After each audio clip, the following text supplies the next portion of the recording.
Hello everyone. इस video में हम देखने वाले हैं क्रोमैटोग्राफी। ये जो टेक्निक होती है वो यूज़ की जाती है separation and purification of organic compound के लिए। और ये जो टेक्निक है अभी हर एक जगह पे यूज़ की जाती है, मतलब ऑर्गेनिक केमिस्ट्री में जहाँ पे भी आपको प्योर प्रोडक्ट लाना है वहाँ पे क्रोमैटोग्राफी यूज़ की जाती है। ठीक है, तो अगर 2 या 3 प्रोडक्ट्स है तो 3 प्रोडक्ट्स को भी हम सेपरेट आउट कर सकते हैं बाय यूजिंग क्रोमैटोग्राफी टेक्निक्स। ठीक है, तो क्रोमा मतलब कलर। तो ज़रूरी नहीं है कि हर कंपाउंड कलर हो, ऐसे भी कुछ कंपाउंड है जो कलर नहीं है तो उनको यूवी में देखना पड़ता है। ठीक है, तो सबसे पहले ये जो टेक्निक थी वो बायोलॉजी में भी यूज़ की जाती है। क्रोमा मतलब कलर, ग्राफी मतलब वहाँ पे ग्राफ फ्लो टाइप मिलता है हमें वहाँ पे। ठीक है, तो ये जो क्रोमैटोग्राफी है उसके टाइप्स होते हैं। तो इस क्रोमैटोग्राफी में 2 फेजेस होती है। सबसे पहले यहाँ पे 2 फेजेस होती है, एक को बोलते हैं स्टेशनरी फेज एंड दूसरे को बोलते हैं mobile phase. Stationary phase and mobile phase. Stationary phase and mobile phase. Mobile phase मतलब मूविंग फेज। ठीक है, इसके बेसिस पे क्या होता है, इसके टाइप्स होते हैं। तो देखते हैं हम अभी कुछ टाइप्स। अगर हमारे पास जो कंपाउंड दिया गया है उसमें आपकी जो स्टेशनरी फेज है वो है सॉलिड और मोबाइल फेज है लिक्विड। स्टेशनरी फेज क्या है, सॉलिड। स्टेशनरी फेज है सॉलिड एंड मोबाइल फेज है लिक्विड। तो उस केसेस में किस तरीके से होगा तो हम देखते हैं। अगर आपके पास सॉलिड है, स्टेशनरी फेज सॉलिड है एंड मोबाइल फेज लिक्विड है, इसको यहाँ पे इस तरीके से देखते हैं, इसको रेस करते हैं। देखो आपके पास स्टेशनरी फेज है सॉलिड एंड मोबाइल फेज है लिक्विड। तो यहाँ पे टाइप आता है liquid solid chromatography. Liquid solid chromatography. Chromatography आपको लगेगा कि मैं ये ज़्यादा डिटेल में पढ़ा रही हूँ। एनसीईआरटी में ये ऐसे नहीं दिया गया डायरेक्टली थिन लेयर क्रोमैटोग्राफी या कॉलम क्रोमैटोग्राफी दिया है, लेकिन उसके लिए हमें ये टाइप्स पता होने चाहिए। अगर क्वेश्चन यहाँ से पूछा तो फिर हमारे मार्क्स चले जाएंगे, इसलिए हमें नॉलेज होना चाहिए। मैं बहुत ज़्यादा भी नहीं बता रही हूँ, लेकिन जो नेसेसरी वो बता रही हूँ। लिक्विड सॉलिड क्रोमैटोग्राफी उसको बोलते हैं LSC, लिक्विड सॉलिड क्रोमैटोग्राफी। उसके 2 टाइप्स होते हैं, adsorption chromatography, adsorption column chromatography, adsorption column chromatography, chromatography and दूसरा होता है एडिसॉर्प्शन थिन लेयर क्रोमैटोग्राफी। एडिसॉर्प्शन थिन लेयर क्रोमैटोग्राफी उसी को बोलते हैं TLC, thin layer chromatography. Thin layer chromatography. और अगर आपके पास स्टेशनरी फेज है सॉलिड, स्टेशनरी फेज है सॉलिड एंड मोबाइल फेज है गैस, तो वहाँ पे गैस सॉलिड क्रोमैटोग्राफी बोलते हैं। उसको क्या बोलते हैं, गैस सॉलिड क्रोमैटोग्राफी। लेकिन ये आपके सिलेबस में डिटेल में नहीं है। ठीक है, क्रोमैटोग्राफी यहाँ तक समझ में आ गया होगा। इंपॉर्टेंट ये 2 टेक्निक्स हैं और वही हम देखेंगे। जब stationary phase solid and mobile phase liquid होती है तब देखा। अब देखते हैं जब आपकी स्टेशनरी फेज भी लिक्विड है एंड मोबाइल फेज भी लिक्विड है। स्टेशनरी फेज भी लिक्विड और मोबाइल फेज भी लिक्विड। स्टेशनरी फेज क्या है, लिक्विड एंड मोबाइल फेज भी लिक्विड है। ऐसे केस को क्या बोलते हैं, liquid liquid chromatography. Liquid liquid chromatography. Liquid liquid chromatography. हाँ, यही से क्वेश्चन था नीट 2022 में। ठीक है, तो ये पता होना चाहिए। और ये एनसीईआरटी में एज इट इज़ लाइन दी गई है और लाइन में से क्वेश्चन पूछा गया था। तो फर्स्ट टाइप आता है पार्टीशन थिन लेयर क्रोमैटोग्राफी। यहाँ पे partition thin layer chromatography. Thin layer chromatography.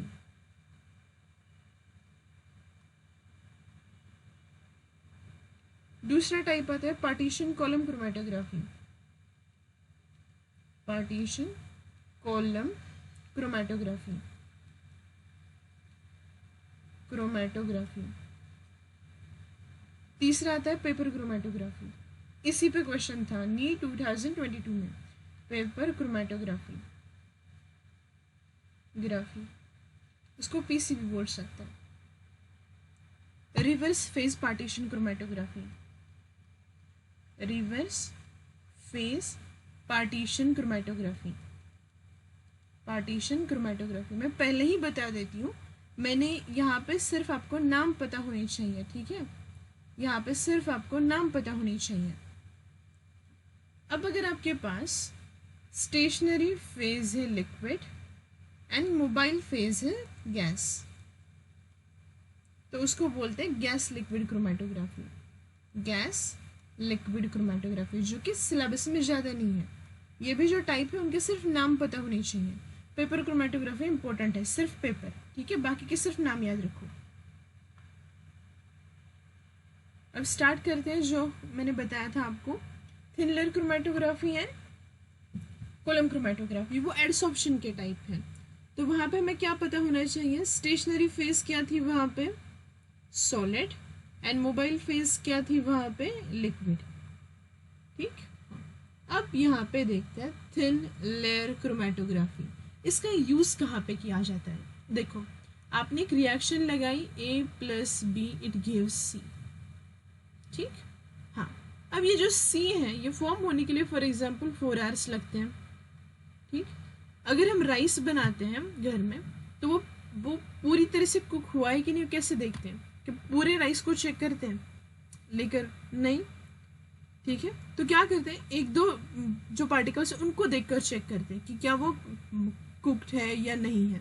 तो यहाँ पे भी हमें पूरे रिएक्शन को नहीं लेकर देखना, हमें क्या देखना है, थोड़ा सा सैंपल लेते हैं और उसको चेक करते हैं कि क्या वो कंप्लीट हुआ है या नहीं हुआ है, पूरी तरह से उसकी कुकिंग हो चुकी है या नहीं, ठीक है।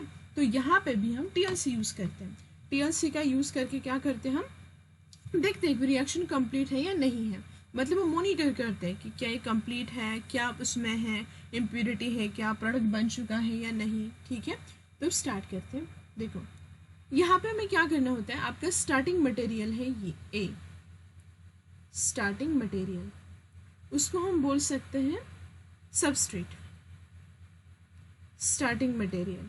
यहाँ से रिएक्शन स्टार्ट की थी आपने, आपको एक वेसल में क्या करना है, A को लेकर रखना है, उसको मार्क करना है A, इसको कैप बंद करके रखना है। अब अपने रिएक्शन स्टार्ट कर दी, 4 आवर्स कंप्लीट हो चुके हैं, आपको देखना है रिएक्शन हो चुकी है या नहीं। ये रिएक्शन आपने लगाई है राउंड बॉटम फ्लास्क में, ठीक है।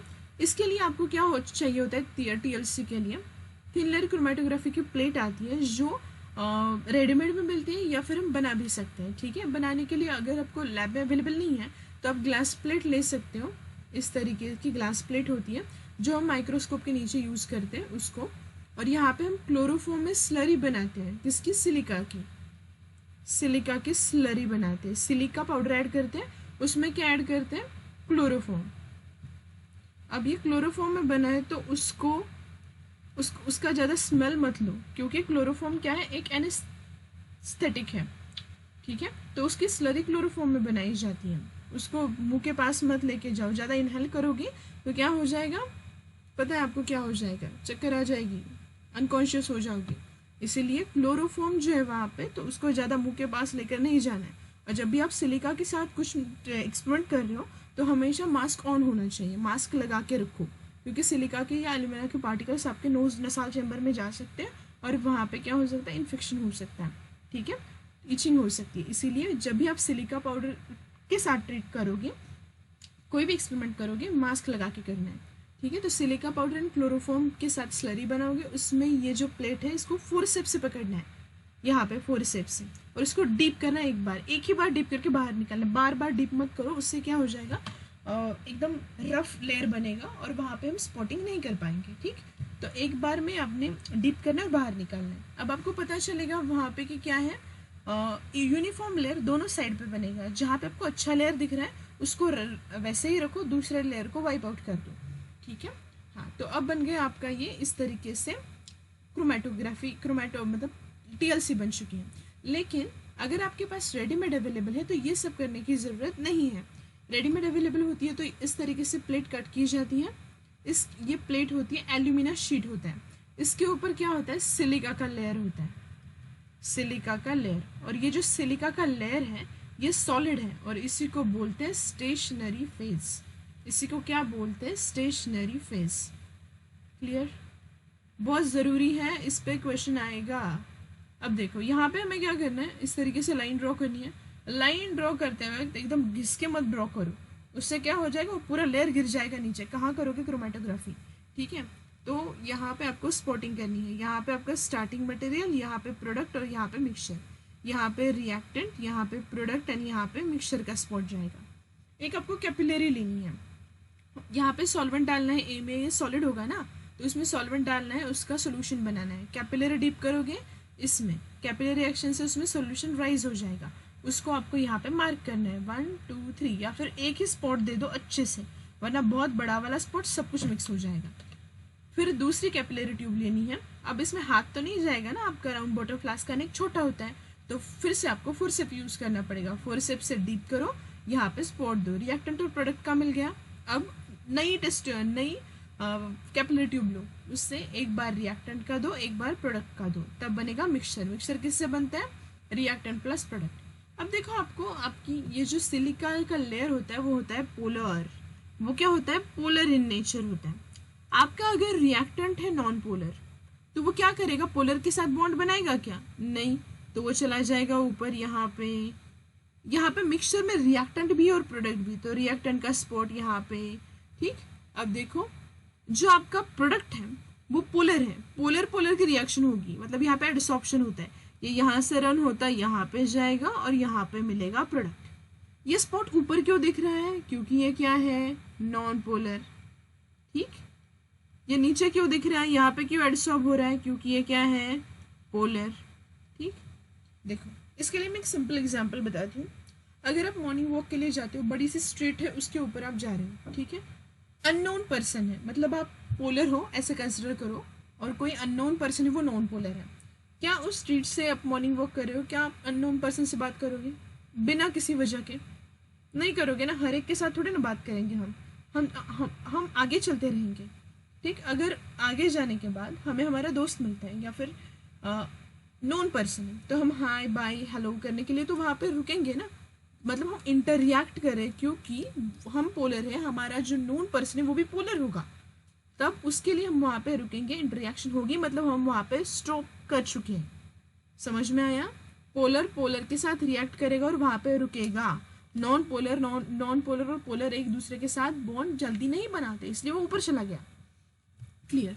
अब ये टीएल से इस तरीके से दिख रही है, देखो यहाँ पे रिएक्टेंट है, यहाँ पे भी मिक्सचर में भी रिएक्टेंट है, क्या प्रोडक्ट के ऊपर कुछ दिख रहा है, नहीं, मतलब पूरा का पूरा रिएक्टेंट कन्वर्ट हो चुका है प्रोडक्ट में, मतलब यहाँ पे रिएक्शन क्या है, कंप्लीट हो चुकी है, राइट। अब ये जो प्रोडक्ट का स्पॉट है, इसके नीचे कहीं कुछ दिखाई दे रहा है, ऊपर कहीं कुछ स्पॉटिंग है, नहीं है, मतलब ये जो रिएक्शन में प्रोडक्ट बन चुका है वो है प्योर प्रोडक्ट। आपको यहाँ पे कुछ टेक्निक करने की ज़रूरत नहीं है। यहाँ पे आपने क्या चेक किया, सिर्फ आपने ये चेक किया कि रिएक्शन कंप्लीट हुई है नहीं। ये टाइप फर्स्ट है, इस तरीके से दिख सकती है टीएलसी। अब नेक्स्ट देखोगे, अब टाइप्स देखते हैं कि किस तरीके से पैटर्न दिखेगा वहाँ पे। यहाँ पे रिएक्टेंट, यहाँ पे मिक्सचर, यहाँ पे प्रोडक्ट, यहाँ पे प्रोडक्ट रिएक्टेंट है, यहाँ पे रिएक्टेंट है, यहाँ पे प्रोडक्ट है, यहाँ पे प्रोडक्ट है, और इस जो प्रोडक्ट है उसके ऊपर आपको इस तरीके से स्पॉटिंग दिखाई दे रही है। वो किसको मैच कर रही है, रिएक्टेंट को मैच कर रही है, मतलब अभी भी रिएक्टेंट बाकी है, रिएक्शन इज इनकम्प्लीट, रिएक्शन अभी भी क्या है, इनकम्प्लीट। अगर हम राइस पकाते हैं, मतलब हम चावल को पकाते हैं, राइस को नहीं पकाते, चावल को पकाते हैं। जब चावल पकाते हैं पानी डाल के, तो अगर कुछ राइस अगर पूरी तरह से कुक नहीं हो चुका तो हम क्या करते हैं, फिर से उसमें पानी डाल के उसको कुकिंग के लिए, हीटिंग के लिए रख देते हैं, ताकि वो जो रिमेनिंग पार्ट है वो क्या हो जाए, अच्छी तरह से पक जाए, राइट। या उसको ऐसे ही खाते हैं या फिर ऐसे ही छोड़ देते हैं, नहीं। तो यहाँ पे वही बात है कि थोड़ा बहुत जो रिएक्टेंट है वो बाकी है, उसको किस में कन्वर्ट करना है, प्रोडक्ट में कन्वर्ट करना है, ठीक है। तो इसको क्या करना पड़ेगा, फर्दर हीटिंग करना पड़ेगा, फर्दर हीटिंग। रिएक्शन अभी भी कंप्लीट नहीं हो चुकी है। अब देखो थर्ड टाइप क्या होगा यहाँ पे। थर्ड टाइप में ये इस तरीके की टीएलसी है, यहाँ पे रिएक्टेंट है, यहाँ पे मिक्सचर है, यहाँ पे प्रोडक्ट है। देखो ये आपका रिएक्टेंट मिक्सचर, यहाँ पे प्रोडक्ट। अब देखो इस प्रोडक्ट के नीचे ना इस तरीके के कुछ दिखाई दे रहा है। क्या ये रिएक्टेंट से मैच कर रहा है? नहीं मैच कर रहा। ठीक, तो अब देखो 1 मिनट,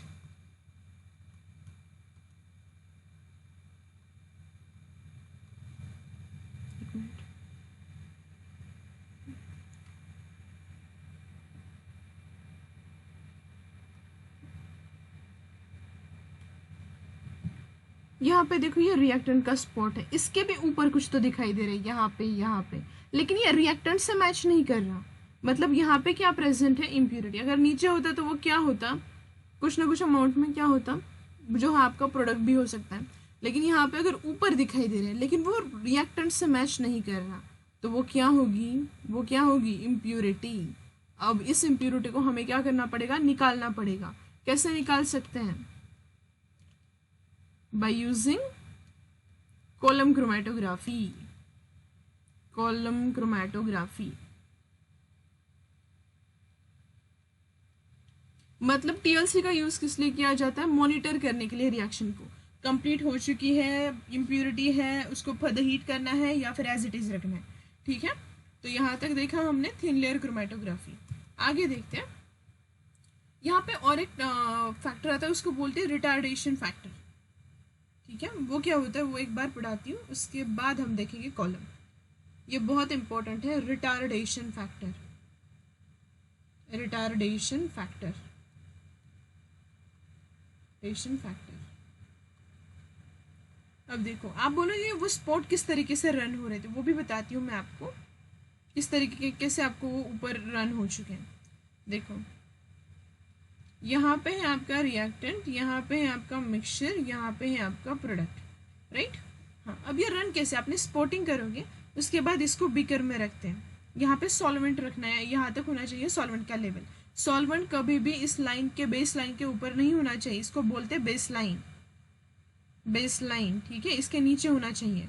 और इसको बंद करके रखो, तब क्या हो जाएगा? ये जो लेयर है सिलिका का वो सॉलिड है और ये लिक्विड यहाँ पे रेज हो जाएगा कैपिलरी रिएक्शन से। उसको यहाँ तक रन करना है, पूरा रन मत करो, ओवरफ्लो हो जाएगा और पूरा का पूरा स्पॉट एक ही लाइन पे दिखेगा। और तब आप जब बाहर निकालोगे तब वो रिजल्ट्स दिखाई देंगे जो मैंने 3 रिजल्ट्स दिखाए थे, रिएक्टेंट, मिक्सचर एंड प्रोडक्ट। यहाँ पे इस तरीके से अलग अलग पैटर्न मिलता है, ज़रूरी नहीं कि हमेशा एक ही पैटर्न में टीएलसी दिखाई दे। ठीक, अब देखो यहाँ तक आपने रन करवाया, तो ये जो लाइन है इसको बोलते हैं बेस लाइन। बेस लाइन, इसको बोलते हैं फ्रंट लाइन।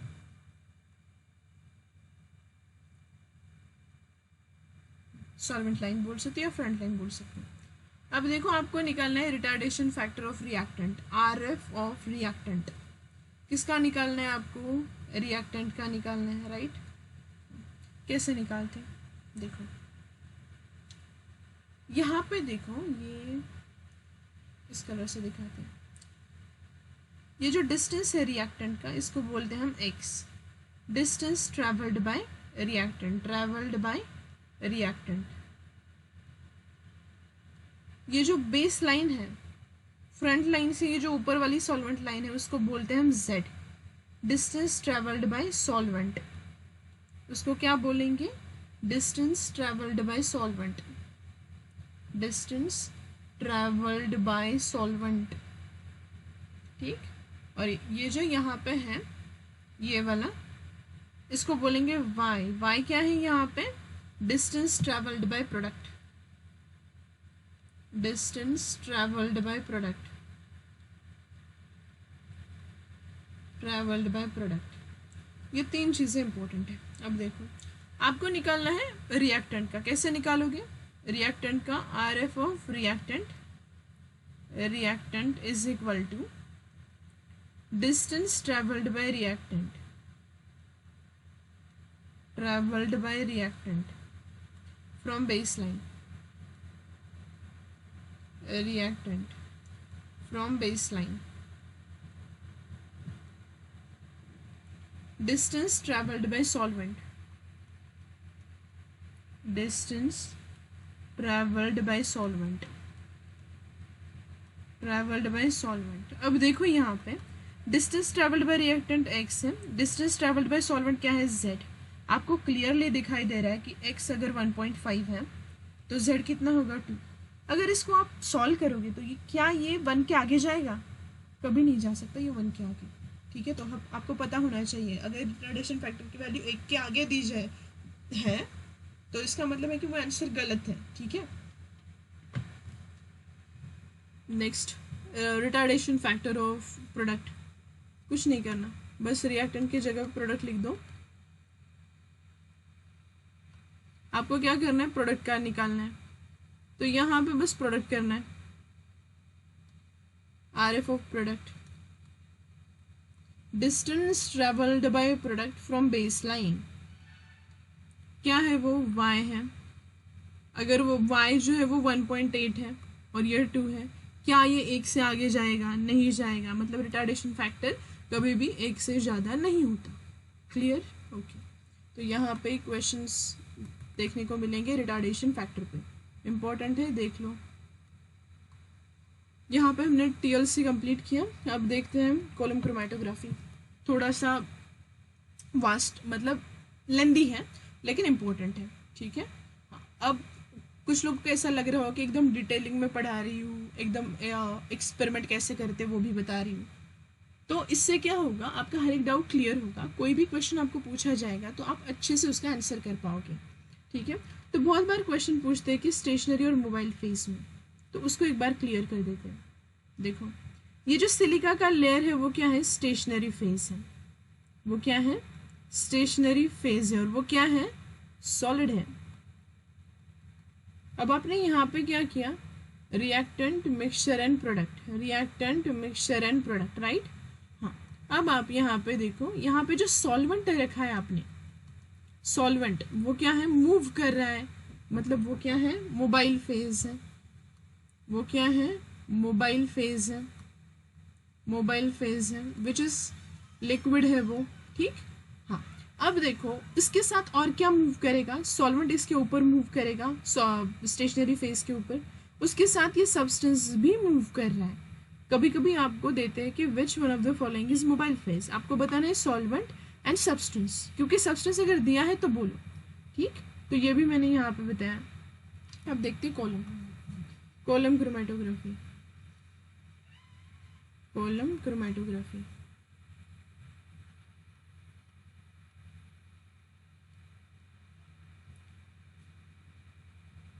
देखो हमें इस तरीके की TLC मिली है, यहाँ पे है रिएक्टेंट, यहाँ पे है मिक्सचर और यहाँ पे है प्रोडक्ट। रिएक्टेंट का स्पॉट यहाँ पे, मिक्सचर में रिएक्टेंट है, यहाँ पे प्रोडक्ट, इस तरीके से। और यहाँ पे ऊपर क्या है, यहाँ पे भी स्पॉटिंग दिखाई दे रही है। नीचे कुछ है क्या रिएक्टेंट के साइड पे, नहीं है, मतलब दिस इज इम्प्योरिटी, ये क्या है, इम्प्योरिटी है, ये क्या है, इम्प्योरिटी है। इसको हमें क्या करना है, इसको हमें निकालना है प्रोडक्ट से। कैसे निकाल सकते हैं, देखो यहाँ पे हमें लेना होता है कॉलम, कॉलम अलग अलग साइज के होते हैं, उसका यूज पार्टिकल या फिर ये जो स्पेसिंग प्रेजेंट है इम्प्योरिटी और इस प्रोडक्ट के बीच में, इसके डिफरेंस पे कितना ज़्यादा डिफरेंस है, कितना डिस्टेंस है, इसके बेसिस पे भी कॉलम सिलेक्ट किया जाता है। कॉलम की साइज आपका जो बॉल पेन होता है या फिर जो आप यूज एंड थ्रो का पेन यूज़ करते हो, उस पेन के साइज का भी कॉलम होता है, अप टू लार्ज बॉटल के जैसे भी होते हैं, ठीक है, बॉटल के साइज के जैसा। तो यहाँ पे मैं ड्रॉ करती हूँ कॉलम, कॉलम कुछ नहीं होता, ब्यूरेट होती है, बस ब्यूरेट मतलब वो ग्रेजुएटेड ट्यूब होती है, यहाँ पे कुछ मार्किंग वगैरह नहीं होता, इस तरीके से। यहाँ पे ओपन ही रहता है, कुछ ट्यूब्स में यहाँ पे स्टॉप कॉक भी आता है, कुछ ट्यूब्स में नहीं होता। ये है कॉलम। यहाँ पे क्या करना पड़ता है, यहाँ पे कॉटन डालना पड़ता है बाय यूजिंग ग्लास रॉड। ये क्या है, कॉटन है, और ये हवा में नहीं है, यहाँ पे क्लैंप है, तो ये है कॉटन, राइट। अब इसमें डालेंगे हम सिलिका का पाउडर। क्या डाला यहाँ पे हमने, सिलिका पाउडर। ये जो लेयर है वो क्या है, सिलिका है, सिलिका का पाउडर है वो, इसको हम थोड़ा सा यूज करते हैं। ये है सिलिका, ब्लू कलर की नहीं होती, वाइट कलर की होती है, ठीक है। वाइट पे वाइट नहीं दिखेगा, इसलिए मैंने यहाँ पे क्या यूज़ किया, ब्लू कलर यूज़ किया, ठीक है। इस तरीके से सिलिका स्प्रेड की हमने। अब क्या होता है, इसमें से सॉल्वेंट पास करना पड़ेगा, जो आपने रिएक्शन के लिए यूज़ किया था उसकी सॉल्वेंट सिस्टम होती है। क्यों सॉल्वेंट पास करना है यहाँ पे? सबसे पहली बात, ये कॉलम को यूनिफॉर्म बनाने के लिए। तो यहाँ पे हमने बीकर रखा, इसमें कोई सब्सटेंस अभी नहीं है, सिर्फ यहाँ से सॉल्वेंट डालो ऊपर से और एक ग्लास रॉड लो, उससे स्टर करो इस पाउडर को, क्योंकि वहाँ पे कहीं एयर गैप नहीं होना चाहिए। अगर गलती से यहाँ पे एयर गैप है तो यहाँ सब्सटेंस फंस जाएगा और सब्सटेंस नीचे ही नहीं आएगा, इसीलिए वहाँ पे क्या यूज़ करना है आपको, ग्लास रॉड की हेल्प से स्टर करते रहना है उसको, राइट। ओके, अब आपको क्या करना है, ये जो इम्प्योरिटी है, प्रोडक्ट आपने बनाया कहाँ पे है, ये राउंड बॉटम फ्लास्क था आपका, ये राउंड बॉटम फ्लास्क, इसमें आपने रिएक्शन कर रहे थे, आपने टीएलसी पे चेक किया। अब सारा प्रोडक्ट कहाँ पे है, यहाँ पे है, कहाँ पे, राउंड बॉटम फ्लास्क में। तो उस प्रोडक्ट को क्या करना है, ड्राई करना है, ठीक है। तो ड्राई करोगे तो क्या हो जाएगा, फिल्टर करोगे, ड्राई करोगे, उसका वेट करोगे। फॉर एग्जांपल इसका वेट आया 2 ग्राम। अब इसमें कुछ ना कुछ इम्प्योरिटी भी है, 2 ग्राम। तो उस पाउडर को क्या करोगे, यहाँ पे स्प्रेड करोगे, इस तरीके से आपने स्प्रेड कर दी उस पाउडर को, राइट। यहाँ पे आपने क्या किया, स्प्रेड किया, ये आपका प्रोडक्ट है। उसके ऊपर आपको कॉटन का लेयर लगाना है, इस तरीके से, फिर से कॉटन का लेयर, ठीक। हाँ, अब क्या करना है, अब आपने कंपाउंड तो अच्छे से लोड कर दिया, कंपाउंड लोड हो चुका है। अब क्या करना है आपको, यहाँ पे बीकर लेकर रखना है, beaker number 1, beaker number 2, beaker number 3, beaker number 4, 1 2 3 4, इसका सीक्वेंस पता होना चाहिए, नहीं अगर ऐसे गलती से कुछ इधर उधर हो गया ना, सब कुछ फंस जाएगा। तो आपने क्या करना है, अभी सॉल्वेंट लोड करना है इस पर। सॉल्वेंट डालोगे तो क्या हो जाएगा, बीकर नंबर 1 में कलेक्ट करोगे, beaker number 2, beaker number 3, beaker number 4 and beaker number 5, इस तरीके से कलेक्ट कर लिया। अब होता क्या है, ये जो आपका स्टेशनरी फेज है, क्या है, सिलिका, क्या है, यहाँ पे सॉलिड है, सॉलिड है मतलब क्या है, स्टेशनरी फेज है। मोबाइल फेज क्या है, जो सॉल्वेंट डाल रहे हो ऊपर से, वो क्या है, मोबाइल फेज है। यहाँ से सब्सटेंस मूव कर रहा है नीचे नीचे, उसको दिखाते हैं। यहाँ पे सब्सटेंस आया, एक कलर ही नहीं दिख रहा इस पर, यहाँ पे सब्सटेंस आया, अरे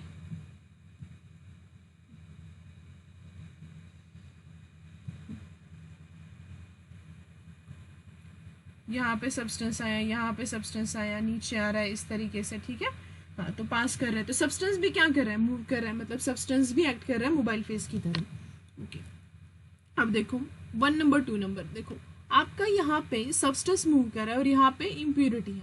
मुझे एक बात बताओ, ये इम्प्योरिटी कहाँ पे, एकदम ऊपर है, मतलब वो सिलिका जेल पे जल्दी चिपकेगी या फिर स्लो चिपकेगी, चिपकेगी मतलब एडसॉर्ब हो जाएगी। देखो इम्प्योरिटी नॉन पोलर है, इसीलिए वो ऊपर चली गई, वो एडसॉर्ब नहीं हुई जल्दी, राइट। तो जब आप इसमें कंपाउंड डाल रहे हो तो सबसे पहले यहाँ पे क्या आएगा, फर्स्ट बीकर में आएगी इम्प्योरिटी, सेकंड बीकर में भी आएगी इम्प्योरिटी, प्रोडक्ट के साथ आएगी, या थोड़ा सा प्रोडक्ट भी मिलेगा आपको वहाँ पे। तो जब आप टीएलसी लोगे फर्स्ट एंड सेकंड बीकर की, तो इस तरीके से दिखाई देगी। आपको सिर्फ यहीं से सैंपल लेना है, वो रिएक्टेंट लेने की जरूरत नहीं, इस तरीके से दिखेगा 1 2 3। सेकंड की भी वैसे ही मिलेगी। जब आप थर्ड में जाओगे तो यहाँ से ये स्पॉट गायब हो जाएगा, मतलब ये जो फर्स्ट स्पॉट है वो कहाँ है, 1 और 2 में। थर्ड में मिलेगा आपको ये 2 स्पॉट, ठीक है। मतलब 1 2 3 बीकर में क्या आ चुकी है, इम्प्योरिटी। और फोर्थ में से आपको इस तरीके से टीएलसी दिखना स्टार्ट हो जाएगा। फोर्थ के आगे सिर्फ एक स्पॉट, मतलब फोर्थ के आगे जितना भी आप कलेक्ट करोगे बीकर में, वहाँ पे आपको क्या मिलेगा, प्योर प्रोडक्ट मिलेगा, ठीक है।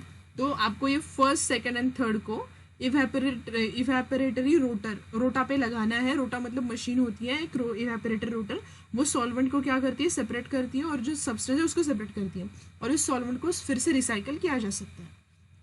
1 2 और 3 में जो है उसको डिस्कार्ड करना है, ठीक है। सॉल्वेंट को रिकवर करके उस वेसल को क्लीन करना है, ड्राई करना है, या फिर आप अलग वेसल भी यूज़ कर सकते हो। बेस्ट है कि आप अलग वेसल यूज़ करो। अलग वेसल में 4 और 5 को कलेक्ट, जो 4 और 5 है, अब 4 5 6 7 8 इसमें जो भी कलेक्ट हुआ है उसको एक राउंड बॉटम फ्लास्क में कलेक्ट करोगे और इसको रोटरी इवेपोरेटर पर लगाओगे। लगाने के बाद क्या होगा, इसमें जो सॉल्वेंट है वो चला जाएगा और थोड़ा बहुत क्या बचेगा यहाँ पे, सॉलिड सब्सटेंस बचेगा। वो क्या है, प्योर कंपाउंड है, उसमें इम्प्योरिटी नहीं है।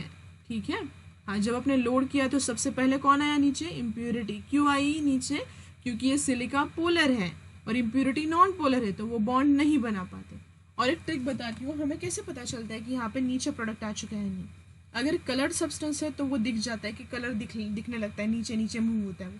अगर कलरलेस है तो कैसे करें, वो जो ये जो कॉलम है यहाँ पे हाथ लगा के देखो, थोड़ा सा गर्म लगता है क्योंकि वहाँ पे पोलर पोलर की रिएक्शन हो रही है। ठीक, इस तरीके से हमने कॉलम यहाँ पे बढ़ाया है आपको। अब देखो, कुछ ऐसे कंपाउंड्स होते हैं जो टीएलसी में क्या होते हैं, जो कलरलेस कंपाउंड्स होते हैं। जो टीएलसी में क्या होता है, अब यहाँ पे आपने 2 ग्राम्स कंपाउंड लिया था, कुछ ना कुछ इम्प्योरिटी चली जाएगी 1.2 ग्राम, फिर से इस सॉलिड का वेट करोगे तो 1.2 1.3 जो भी आएगा वो आपका आएगा। रिमेनिंग जो थी वो क्या थी, इम्प्योरिटी थी। अब देखो, कुछ ऐसे कंपाउंड्स हैं जो दिखते नहीं, मतलब जो विजिबल रीजन में एक्टिव नहीं होते, तो उनको क्या करना पड़ता है, आईआर में देखना पड़ता है। तो आईआर में कैसे करते हैं, टीएलसी बिल्कुल ऐसे दिखाएगी, देगी आपको, यहाँ पे रिएक्टेंट है, यहाँ पे मिक्सचर है, यहाँ पे पड़, कुछ नहीं दिखाई देगा। इसको उठा के क्या करना है, आईआर का चेम्बर होता है उसमें लेके जाना है। आईआर में आपकी स्किन को एक्सपोज नहीं करना है फोर्सेप की मदद से या फिर पेयर ऑफ टंग की मदद से। पेयर ऑफ टंग से वो खराब हो जाएगा, फोर्सेप की मदद से अंदर रखना है और उस पर पेंसिल से मार्क करना है। या फिर आप ऐसे कंपाउंड्स को क्या कर सकते हो, आयोडीन के चेम्बर में रख सकते हो। और एक टेक्निक होती है, वहाँ पे कुछ स्टेन्स प्रेजेंट होते हैं, उसकी हेल्प से स्टेनिंग करके भी आप इस तरीके की टीएलसी को देख सकते हो। ठीक है, तो इस पे भी क्वेश्चन पूछा जाएगा कि अगर आपके टीएलसी में जो कंपाउंड प्रेजेंट है वो आईआर मतलब विजिबल रीजन में एक्टिव नहीं है तो उसको क्या करना पड़ेगा, यूवी चैम्बर में देखना पड़ेगा। ठीक है, तो इस तरीके से मैंने यहाँ पे कॉलम क्रोमेटोग्राफी बताई आपको। अब जो आपका लिक्विड लिक्विड था वो क्या है, liquid liquid chromatography, liquid liquid, उसी को बोलते हैं पार्टीशन क्रोमेटोग्राफी, क्रोमेटोग्राफी। और उसका एग्जाम्पल क्या है, पेपर क्रोमेटोग्राफी।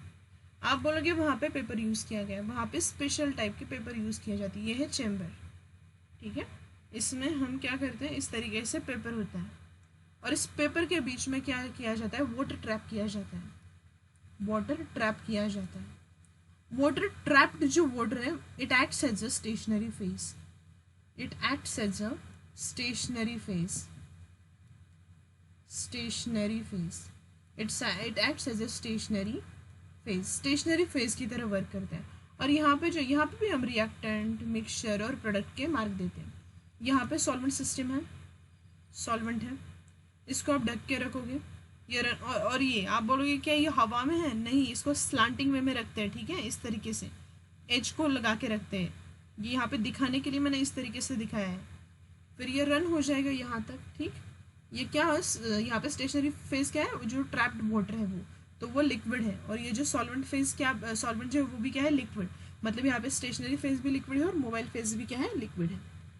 तो इस तरीके से हमने देखा यहाँ पे क्रोमेटोग्राफी। ओके, तो जो नेक्स्ट वीडियो आएगी उसमें हम देखेंगे qualitative analysis and quantitative analysis, qualitative. Okay, thank you.